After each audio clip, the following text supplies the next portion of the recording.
Operation ಕಮಲ ಸಂಬಂಧಪಟ್ಟಂತೆ ಏನು ಗಂಭೀರ ಆರೋಪ ಬರ್ತಾರಂತೂ 50 ಕೋಟಿ 100 ಕೋಟಿ ಅಂತ ಶಾಸಕ ರವಿ ಗಾಣಿಗ ಹೇಳ್ತಾರೆ. ಈ ಬಗ್ಗೆ ಮಾತಾಡೋಕ್ಕೆ ರೇಣುಕಾಚಾರ್ಯ ನಮ್ಮ ಜೊತೆ ಇದ್ದಾರೆ. ಸರ್, ಈಗ ಅವರು 50 ಕೋಟಿ 100 ಕೋಟಿ ಅಂತ ಆಫರ್ ಕೊಡ್ತಾರೆ, ಏನದು? ನೋಡಿ, ಕಾಂಗ್ರೆಸ್ನವರಿಗೆ ಒಂದ್ ಕಡೆ ಅಭಿವೃದ್ಧಿ ಇಲ್ಲ, ಚುನಾವಣೆ ಖರ್ಚು ಮಾಡಿಕೊಂಡರೆ ಕೆಲಸಗಳು ಆಗ್ತಲ್ಲ. ಹಾಗಾಗಿ ಅವ್ರಿಗೆ ಎಲ್ಲೋ ಒಂದು ಕಡೆ ಬಿಜೆಪಿ ಅವ್ರು ಹಣ ಕೊಡ್ಲಿ ಅಂತ ಅವ್ರಿಗೆ ಇರ್ಬೋದೇನ. ಕೆಲವರಿಗೆ ಹಣಕಾಸಿನ ತೊಂದರೆ ಇರ್ಬೋದು, ಅಂದ್ರೆ ಅವರೇ ಡಿಮ್ಯಾಂಡ್ ಮಾಡ್ತಾರೆ, ನಮಗೆ 100 ಕೋಟಿ ಕೊಡಲಿ 50 ಕೋಟಿ ಕೊಡಲಿ ಅಂತಂದು. ಬಹುಶಃ ಅವರೇ ಮಾರಾಟ ಮಾಡ್ಕೊಂಡು ಮಾರಾಟಕ್ಕೆ ಫಾರ್ ಸೇಲ್ ಅಂತ ಹಾಕ್ತಾರೆ. ಹಂಗೆ ಅವರೇ ಸೇಲ್ ಇಟ್ಕೊಂಡ್ಬಿಡ್ತಾರೆ ಕಾಂಗ್ರೆಸ್. 50 ಕೋಟಿ ಅಂತ 100 ಕೋಟಿ ಅಂದ್ರು, ಏನ್ ಮೆಸೇಜ್ ಇದ್ರ? ಈಗ 100 ಕೋಟಿ ಟ್ರಕ್ನಾಗ ಏರ್ಕೊಂಡು ಆಗಲ್ಲ. ಫಸ್ಟ್ 50 ಕೋಟಿ ಅಂತ ಹೇಳಿದ್ರೆ ರವಿ ಗಾಣಿಗ 100 ಕೋಟಿ ಅಂದ್ರೆ 100 ಕೋಟಿ ಬೇಕಾಗಿರ್ಬೇಕು ಅವ್ರಿಗೆ. ಅಮೌಂಟ್ ಮೋಸ್ಟ್ಲಿ ಎಲ್ಲ ಒಂದು ಕಡೆ ಹಣಕಾಸಿನ ತೊಂದರೆ ಇರ್ಬೋದು, ಹಾಗಾಗಿ ಹೇಳಿಕೆ ಕೊಡಿದ್ರೆ ಬರ್ತೀನಿ ಅಂತ ಒಂದು ಮೆಸೇಜ್ ಕೊಡ್ತಾ ಇದಾರೆ. ಇಂಡಿಕೇಶನ್ ನೀವು ಹಣ ಕೊಡಿ ನಾವು ಬರ್ತೀವಿ ಅಂತ ಇಂಡಿಕೇಶನ್ ಅದು ಅವ್ರವ್ರ ಕಾಂಪಿಟೇಷನ್ ಅದು. ಬಿಜೆಪಿ ವಿರುದ್ಧ ಆಪರೇಷನ್ ಕಮಲದ ಆರೋಪ ಶಾಸಕ ರವಿ ಗಾಣಿಗ ಅವರು ಸೇರಿದಂತೆ ಗಂಭೀರವಾಗಿ ಆರೋಪ ಮಾಡ್ತಾ ಇರುವಂಥದ್ದು, ಮುಖ್ಯಮಂತ್ರಿ ಕೂಡ ಮಾಡಿರುವಂಥದ್ದು. ಈ ಬಗ್ಗೆ ಮಾತಾಡೋಕ್ಕೆ ಮಾಜಿ ಸಚಿವರಾದ ಮತ್ತು ಬಿಜೆಪಿ ಮುಖಂಡ BC ಪಾಟೀಲ್ ನಮ್ಮ ಜೊತೆ ಇದ್ದಾರೆ. ಸರ್, ನೀವು ಕೇಳಿದ್ದೀರಾ ಅಂದ್ರೆ 50 ಕೋಟಿ 100 ಕೋಟಿ ಅಂತ ಏನಿದು ಆಫರ್ ನಿಮ್ಮಿಂದ ಹೋಗ್ತಾ ಇದೆ, ನಿಜನಾ? ಇದು ಬಹಳ ಹಾಸ್ಯಾಸ್ಪದ. ಇದು ಹುಚ್ಚರು ವಿಚಾರ ಮಾಡುವಂಥ ವಿಚಾರಗಳು. ಇದು ತಲೆಯಲ್ಲಿ ಬುದ್ಧಿ ಇರುವಂಥವ್ರು ಇದ್ರ ಬಗ್ಗೆ ವಿಚಾರ ಮಾಡಲ್ಲ, ಈ ಹೇಳಿಕೆಗಳನ್ನು ಕೊಡೋದಿಲ್ಲ. ನೋಡ್ರಿ, ಇವತ್ತು 136 ಜನ ಇರುವಂಥ ಶಾಸಕರು ಇರುವಂಥ ಸರ್ಕಾರ. ಅಲ್ಲಿ ಅವರು ಆ ಸರ್ಕಾರವನ್ನು ಬದಲಾಯಿಸಿ ಅಲ್ಲಿಂದ ಈ ಕಡೆ ಶಾಸಕರು ತೊಗೋಬೇಕು ಅಂದರೆ 90 ಜನ ಶಾಸಕರು 1/3 ಬರಬೇಕು ಅಂದರೆ ಅಷ್ಟು ಬರಬೇಕಾಗತ್ತೆ. ಅದೆಲ್ಲ ಸಾಧ್ಯನಾ? ಆಮೇಲೆ ಯಾವನ 50 ಕೋಟಿ ಕೊಟ್ಟು ಇದನ್ನು ಮಾಡೋದು, ಅವೆಲ್ಲ ಮೂರ್ಖತನದ ಪರಮಾವಧಿ. ಆಮೇಲೆ ಈಗ ನನಗೆ ಅನಿಸೋದು ಏನಂತ ಹೇಳಿದರೆ, ಈಗ ಅವರು ಮುಖ್ಯಮಂತ್ರಿಗಳು ಹೇಳಿದರು 50 ಕೋಟಿ ಕೊಡ್ತೀವಿ ನಮ್ಮ ಶಾಸಕರು ಖರೀದಿ ಮಾಡೋಕೊಂಡ್ರೆ. ಅವ್ರು ಶಾಸಕರು ಹೇಳ್ತಾರೆ 50 ಅಲ್ಲ 100, ಯಾಕೆಂದರೆ 50 ರೇಟ್ ಫಿಕ್ಸ್ ಆಗಿಬಿಟ್ಟಿತ್ತು, ಮತ್ತು 100 ಆಗಲಿಕ್ಕಿಲ್ಲ ಅಂತೇಳಿ ತಮ್ಮ ರೇಟನ್ನು ತಾವೇ ಜಾಸ್ತಿ ಮಾಡ್ಕೊಳ್ಳೋಕೆ ಹೊರಟಿದ್ದಾರೆ. ಇದು ಮೂರ್ಖತನದ ಪರಮಾವಧಿ. ನಮಗೆ ಇವತ್ತು ಕಾಂಗ್ರೆಸ್ ಸರ್ಕಾರ ಸಂಪೂರ್ಣವಾಗಿ ಭ್ರಷ್ಟಾಚಾರ ಮತ್ತು ಹಗರಣಗಳಲ್ಲಿ ತೊಡಕೊಂಡಿದೆ. ಈ ಸರ್ಕಾರ ತನ್ನಷ್ಟಕ್ಕೆ ತಾನೇ ಬಿದ್ದು ಹೋಗ್ತದೆ. ಅದು ಜನ ಇವತ್ತು ರಸ್ತೆಯಲ್ಲಿ ಚೀತು ಅಂತ ಉಗಿತಾ ಇದ್ದಾರೆ. ಈ ಸರ್ಕಾರ ಆದಷ್ಟು ಬೇಗ ತಾನಾಗೆ ಬೀಳುವಂಥ ಸಮಯದಲ್ಲಿ ನಾವೊಂದು ಎಂದೂ ಕೂಡ ಅದನ್ನು ಬೀಳಿಸಲಿಕ್ಕೆ ಕನಸಲ್ಲೂ ಕೂಡ ನೆನೆಸಲ್ಲ. ಅವ್ರು ಇನ್ನೂ 8 ದಿನ ಇರಬೇಕು. ಅವ್ರ ದುರಾಡಳಿತವನ್ನು ಜನ ನೋಡಿ ಬೇಸತ್ತು BJP ಅವ್ರನ್ನ ಆಶೀರ್ವಾದ ಮಾಡಿ ಕರ್ಕೊಂಡ್ಬರ್ತಾರೆ. ನೀವು ಹೇಳಿದ ರೀತಿಯಲ್ಲಿ ಈಗ ಫಸ್ಟ್ ರವಿ ಗಾಣಿಗ ಹೇಳಿದ್ರು, ಒಂದಷ್ಟು ಜನ ಹೆಸರು ಹೇಳಿದ್ರು, ತಮ್ಮಯ್ಯ ಮತ್ತೊಬ್ಬರು ಹೆಸರೆಲ್ಲ ಕೂಡ ಹೇಳಿದ್ರು. ಅವರೆಲ್ಲ ಇಲ್ಲ, ನಾವಿಲ್ಲ, ನಮ್ಗೇನು ಬಂದಿಲ್ಲ ಅಂತಂದ್ರು. ಅಂದರೆ ಅವರೇ ಕೂಡ ಹೇಳಿ ಬಂದಿಲ್ಲ ಅಂತ ಹೇಳಿದ್ರು. ಅಂದ್ರೆ ಅದ್ರ ಅರ್ಥ ನೀವು ಹೇಳ್ದಂಗೆ ಇಂಡಿಕೇಶನ್ ಏನು ಕೊಡ್ತಾರೆ, ಸೂಚನೆನ ಅಂತ? ಕಟ್ಟುಕತೆ. ಇದೇನಾಗಿದೆ ಅಂದರೆ ಸರ್ಕಾರ ಸಂಪೂರ್ಣವಾಗಿ ವೈಫಲ್ಯ ಆಗಿದೆ, ವಿಫಲ ಆಗಿ ಹೋಗಿದೆ. ಯಾವುದೇ ರೀತಿ ಅಭಿವೃದ್ಧಿಗಳಿಲ್ಲ ರಾಜ್ಯದಲ್ಲಿ. ಹಳ್ಳಿಗಳಲ್ಲಿ ಕೆಲಸಗಳಿಲ್ಲ, ನೀರಾವರಿ ಕೆಲಸಗಳಿಲ್ಲ, ರಸ್ತೆಗಳಿಲ್ಲ. ಹಿಂದುಳಿದವ್ರ ಹಣ ಲಪಟಾಯಿಸಿದ್ದಾರೆ. 27,000 ಕೋಟಿ ತಿಂದಾಕಿದ್ದಾರೆ. ದಲಿತರ ಹಣನೂ ಕೂಡ ತಿಂದಾಕಿದ್ದಾರೆ. ಇವತ್ತು ವಾಲ್ಮೀಕಿ ಹಗರಣ ಮಾಡಿ 187 ಕೋಟಿ ದುರುಪಯೋಗ ಮಾಡಿಕೊಂಡಿದ್ದಾರೆ. ಮೂಢ ಹಗರಣ ಮಾಡಿ ಮುಖ್ಯಮಂತ್ರಿಗಳು ಸಿಕ್ಕಾಕೊಂಡಿದ್ದಾರೆ.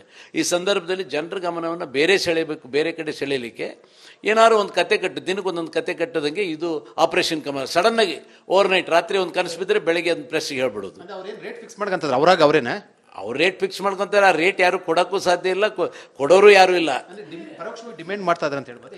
ಇಲ್ಲ, ಡಿಮ್ಯಾಂಡ್ ಅಂತ ಅಲ್ಲ, ಅದು ತಮ್ಮ ವೈಫಲ್ಯವನ್ನು ಮುಚ್ಚಿಕೊಳ್ಳಿಕ್ಕೆ ಅವಂಗೆ ಹೇಳ್ಕೊಂಡು ಹೋಗ್ತಾ ಇದ್ದಾರೆ. ಜನರಲ್ಲಿ ಒಂದು ದೊಡ್ಡ ಸಂದೇಶವನ್ನು ಕೊಡಬೇಕು, BJP ಬಗ್ಗೆ ಕೆಟ್ಟ ಸಂದೇಶ ಕೊಡಬೇಕು ಅಂತ ಹೇಳಿಕೆ ಕೊಡ್ತಾ ಇದ್ದಾರೆ. ರವಿ ಗಾಣಿಗ ಅವ್ರು ಇವತ್ತಲ್ಲ ಅವತ್ತಿಂದ ಹೇಳ್ತಿದ್ದಾರೆ, ಅರಬಿಯಲ್ಲಿ ನಾನು ಈ ತೋಳ ಬಂತು ತೋಳ ಕತೆ ಹಂಗಾಗಿದೆ. ಏನು ಇದ್ರೆ ಸತ್ಯ ಬಿಚ್ಚಿಡ್ಲಿ, ಜನರ ಮುಂದೆ ತೋರಿಸ್ಲಿ. ಅದನ್ನು ಬಿಟ್ಟು ಸುಮ್ಮನೆ ದಿನಕ್ಕೊಂದು ಈ ಪಬ್ಲಿಸಿಟಿಗೆ, ಚೀಪ್ ಪಾಪ್ಯುಲಾರಿಟಿಗೆ ಏನಾದ್ರು ಒಂದು ಹೇಳ್ಕೊಂಡು ಹೋದ್ರಲ್ಲ. ಅಂದರೆ ಹೇಳೋ ಮೂಲಕ ಒಂದು ಬೇರೆ ರೀತಿ ಸಂದೇಶ ಕೊಡ್ತಾ ಇದ್ದಾರಂತನಾ? ಸಂದೇಶ ಅಲ್ಲ, ಅವ್ರ ವೈಫಲ್ಯಗಳು ಮುಚ್ಕೊಳ್ಳಿಕ್ಕೆ ಈ ರೀತಿ ಹೇಳ್ಕೊತಿದ್ದಾರೆ. ಅದಕ್ಕೆ ಇವೆಲ್ಲರೂ ಕೂಡ ಶೋ ಅಂತ ಇದ್ದಾರೆ. 100 ಕೋಟಿ 50 ಕೋಟಿ ಏನು ಎಲ್ಲಿಂದ ಬರ್ತೀವಿ, ಯಾರು ಕೊಡ್ತಾರೆ? ಹೇಳಿ ಬ್ಲಾಕ್ ಮೇಲ್ ಮಾಡೋಂಥದ್ದು. ನಮ್ಗೆ 50 ಕೋಟಿ 100 ಕೋಟಿ ಇದ್ರೂ ಇರ್ಬೋದು. ಯಾಕೆಂದರೆ ಈಗ ಅಲ್ಲಲ್ಲೇ ಒಳಗಡೆ ಮೇಲೆ ನೋಡಲಿಕ್ಕೆ ಕಾಂಗ್ರೆಸ್ಸು 136 ಕಾಣ್ತದೆ, ಅದ್ರಾಗ 103 ಬಾಗಿಲುಗಳು ಆಗಿದ್ದಾವೆ. ಒಬ್ಬೊಬ್ಬರು ಒಂದೊಂದು ಮುಖ್ಯಮಂತ್ರಿ ಆಗಬೇಕು ಅಂತ ಹೋಗ್ತಾ ಇದ್ದಾರೆ. ಯಾರ್ಯಾರು ಮುಖ್ಯಮಂತ್ರಿ ಆಗಬೇಕು ಅಂತಿದ್ದೀರಿ, ಇಷ್ಟಿಷ್ಟು ಕೊಡ್ರಿ ಅಂತ ಅವ್ರಿಗೆ ರೇಟ್ ಫಿಕ್ಸ್ ಮಾಡ್ಕೊಂಡು ಕೇಳ್ಕೊಂಡಂಗೆ ಅವ್ರಿಗೆ ಹಂಗಿರ್ಬೇಕು ಅಂತ ನನ್ನ ಅನಿಸಿಕೆ. BJP ಅವ್ರ ಹೆಸರು ಹೇಳಿ ಅವರು ರೇಟ್ ಫಿಕ್ಸ್ ಮಾಡ್ಕೊಳ್ತಾ ಇದ್ದಾರೆ, ಕಾಂಗ್ರೆಸ್ನಲ್ಲೇ ಬರಲಿ ಅಂತ ಮಾಡ್ಕೊಳ್ತಾ ಇದ್ದಾರೆ. ಆಪರೇಷನ್ ಕಮಲ ಸಂಬಂಧಪಟ್ಟಂತೆ ಏನು ಗಂಭೀರ ಆರೋಪ ಬರ್ತಾರಂತೂ 50 ಕೋಟಿ 100 ಕೋಟಿ ಅಂತ ಶಾಸಕ ರವಿ ಗಾಣಿಗ ಹೇಳ್ತಾರೆ. ಈ ಬಗ್ಗೆ ಮಾತಾಡೋಕ್ಕೆ ರೇಣುಕಾಚಾರ್ಯ ನಮ್ಮ ಜೊತೆ ಇದ್ದಾರೆ. ಸರ್, ಈಗ ಅವರು 50 ಕೋಟಿ 100 ಕೋಟಿ ಅಂತ ಆಫರ್ ಕೊಡ್ತಾರೆ, ಏನದು? ನೋಡಿ, ಕಾಂಗ್ರೆಸ್ನವರಿಗೆ ಒಂದ್ ಕಡೆ ಅಭಿವೃದ್ಧಿ ಇಲ್ಲ, ಚುನಾವಣೆ ಖರ್ಚು ಮಾಡಿಕೊಂಡರೆ ಕೆಲಸಗಳು ಆಗ್ತಲ್ಲ. ಹಾಗಾಗಿ ಅವ್ರು ಎಲ್ಲೋ ಒಂದು ಕಡೆ ಬಿ ಜೆ ಪಿಯವ್ರು ಹಣ ಕೊಡಲಿ ಅಂತ ಅವ್ರಿಗೆ ಇರ್ಬೋದೇನ. ಕೆಲವರಿಗೆ ಹಣಕಾಸಿನ ತೊಂದರೆ ಇರ್ಬೋದು, ಅಂದ್ರೆ ಅವರೇ ಡಿಮ್ಯಾಂಡ್ ಮಾಡ್ತಾರೆ ನಮಗೆ 100 ಕೋಟಿ ಕೊಡಲಿ 50 ಕೋಟಿ ಕೊಡಲಿ ಅಂತಂದು. ಬಹುಶಃ ಅವರನ್ನು ಅವರೇ ಮಾರಾಟ ಮಾಡ್ಕೊಂಡು ಮಾರಾಟಕ್ಕೆ ಫಾರ್ ಸೇಲ್ ಅಂತ ಹಾಕ್ತಾರೆ. ಹಂಗೆ ಅವರನ್ನು ಅವರೇ ಸೇಲ್ ಇಟ್ಕೊಂಡ್ಬಿಡ್ತಾರೆ ಕಾಂಗ್ರೆಸ್. 50 ಕೋಟಿ ನಂತರ 100 ಕೋಟಿ ಅಂದ್ರು, ಏನ್ ಮೆಸೇಜ್ ಇದ್ರ ಅರ್ಥ? ಈಗ 100 ಕೋಟಿ ಟ್ರಕ್ನಾಗ ಏರ್ಕೊಂಡು ಹೋಗಕ್ಕೆ ಆಗಲ್ಲ. ಫಸ್ಟ್ 50 ಕೋಟಿ ಅಂತ ಹೇಳಿದ್ರೆ ರವಿ ಗಾಣಿಗೆ 100 ಕೋಟಿ ಅಂದ್ರೆ 100 ಕೋಟಿ ಬೇಕಾಗಿರ್ಬೇಕು ಅವ್ರಿಗೆ ಅಮೌಂಟ್. ಮೋಸ್ಟ್ಲಿ ಎಲ್ಲ ಒಂದು ಕಡೆ ಹಣಕಾಸಿನ ತೊಂದರೆ ಇರ್ಬೋದು, ಹಾಗಾಗಿ ಹೇಳಿಕೆ ಕೊಡಿದ್ರೆ ಬರ್ತೀನಿ ಅಂತ ಒಂದು ಮೆಸೇಜ್ ಕೊಡ್ತಾ ಇದಾರೆ. ಇಂಡಿಕೇಶನ್ ಬಿಜೆಪಿ ಮೇಲೆ ಉಳಿಸ್ತಾರೆ. ಇಂಡಿಕೇಶನ್ ನೀವು ಹಣ ಕೊಡಿ ನಾವು ಬರ್ತೀವಿ ಅಂತ ಇಂಡಿಕೇಶನ್ ಅದು. ಅವ್ರವ್ರ ಕಾಂಪಿಟೇಷನ್ ಅದು. ಬಿಜೆಪಿ ವಿರುದ್ಧ ಆಪರೇಷನ್ ಕಮಲದ ಆರೋಪ ಶಾಸಕ ರವಿ ಗಾಣಿಗ ಅವರು ಸೇರಿದಂತೆ ಗಂಭೀರವಾಗಿ ಆರೋಪ ಮಾಡ್ತಾ ಇರುವಂತದ್ದು, ಮುಖ್ಯಮಂತ್ರಿ ಕೂಡ ಮಾಡಿರುವಂತದ್ದು. ಈ ಬಗ್ಗೆ ಮಾತಾಡೋಕ್ಕೆ ಮಾಜಿ ಸಚಿವರಾದ ಮತ್ತು ಬಿಜೆಪಿ ಮುಖಂಡ BC ಪಾಟೀಲ್ ನಮ್ಮ ಜೊತೆ ಇದ್ದಾರೆ. ಸರ್, ನೀವು ಕೇಳಿದಿರಾ ಅಂದ್ರೆ 50 ಕೋಟಿ 100 ಕೋಟಿ ಅಂತ ಏನಿದು ಆಫರ್ ನಿಮ್ಮಿಂದ ಹೋಗ್ತಾ ಇದೆ, ನಿಜನಾ? ಇದು ಬಹಳ ಹಾಸ್ಯಾಸ್ಪದ. ಇದು ಹುಚ್ಚರು ವಿಚಾರ ಮಾಡುವಂಥ ವಿಚಾರಗಳು. ಇದು ತಲೆಯಲ್ಲಿ ಬುದ್ಧಿ ಇರುವಂಥವ್ರು ಇದ್ರ ಬಗ್ಗೆ ವಿಚಾರ ಮಾಡಲ್ಲ, ಈ ಹೇಳಿಕೆಗಳನ್ನು ಕೊಡೋದಿಲ್ಲ. ನೋಡ್ರಿ, ಇವತ್ತು 136 ಜನ ಇರುವಂಥ ಶಾಸಕರಿರುವಂಥ ಸರ್ಕಾರ. ಅಲ್ಲಿ ಅವರು ಆ ಸರ್ಕಾರವನ್ನು ಬದಲಾಯಿಸಿ ಅಲ್ಲಿಂದ ಈ ಕಡೆ ಶಾಸಕರು ತೊಗೋಬೇಕು ಅಂದ್ರೆ 90 ಜನ ಶಾಸಕರು 1/3 ಬರಬೇಕು ಅಂದರೆ ಅಷ್ಟು ಬರಬೇಕಾಗತ್ತೆ. ಅದೆಲ್ಲ ಸಾಧ್ಯನಾ?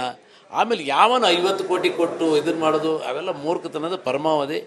ಆಮೇಲೆ ಈಗ ನನಗೆ ಅನಿಸೋದು ಏನಂತ ಹೇಳಿದರೆ, ಈಗ ಅವರು ಮುಖ್ಯಮಂತ್ರಿಗಳು ಹೇಳಿದರು 50 ಕೋಟಿ ಕೊಡ್ತೀವಿ ನಮ್ಮ ಶಾಸಕರು ಖರೀದಿ ಮಾಡೋಕೆ ಹೊಂಟು.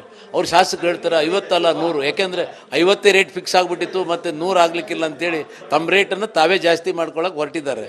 ಇದು ಮೂರ್ಖತನದ ಪರಮಾವಧಿ.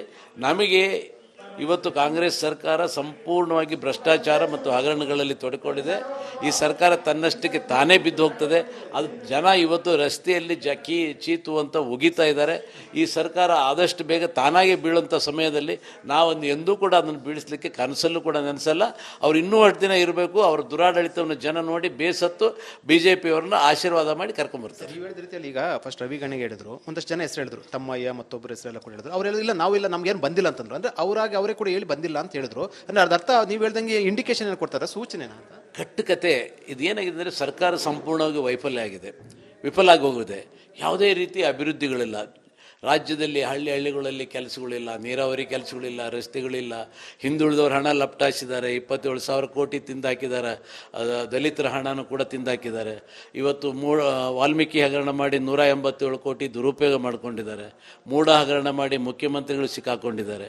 ಈ ಸಂದರ್ಭದಲ್ಲಿ ಜನರ ಗಮನವನ್ನು ಬೇರೆ ಕಡೆ ಸೆಳೆಯಲಿಕ್ಕೆ ಏನಾದ್ರು ಒಂದು ಕತೆ ಕಟ್ಟು, ದಿನಕ್ಕೊಂದೊಂದು ಕತೆ ಕಟ್ಟೋದಂಗೆ ಇದು ಆಪರೇಷನ್ ಕಮಲ. ಸಡನ್ನಾಗಿ ಓವರ್ನೈಟ್ ರಾತ್ರಿ ಒಂದು ಕನಸು ಬಿದ್ದರೆ ಬೆಳಗ್ಗೆ ಒಂದು ಪ್ರೆಸ್ಸಿಗೆ ಹೇಳ್ಬಿಡೋದು.